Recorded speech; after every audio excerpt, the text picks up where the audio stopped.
Բայց ինչա որ Վահագն Հովակիմյանի կողմից պատշաճ մի հազվադեպ դեպքեր միշտ էլ լինում են։ Գրություն է հասցեագրվել, պահանջ է հասցեագրվել, դա մեծ մի զայրույթ է առաջացրել։ Իդեպ ես առաջարկում եմ նշված իրավապաշտպանին թող այ հենց հիմա իր գործողությունները սկսի, ընտրության արդյունքներն անվավեր կճանաչվեն։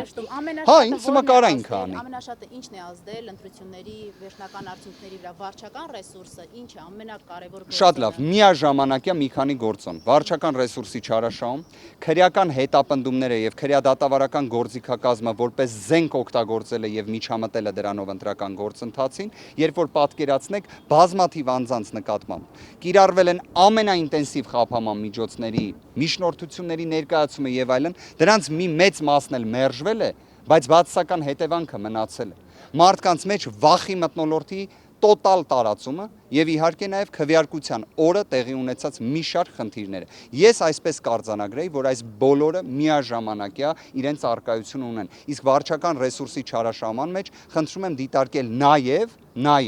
որ օրինակ 2026 թվականի փետրվարի 7-ին հաջորդած ժամանակահատվածում Հայաստանում նույն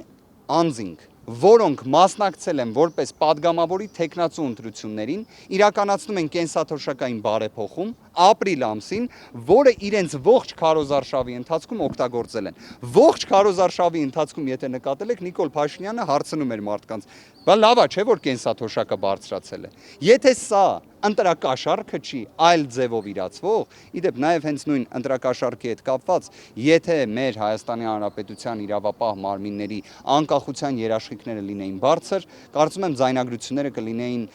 լրիվ այլ ուժերի վերաբերյալ։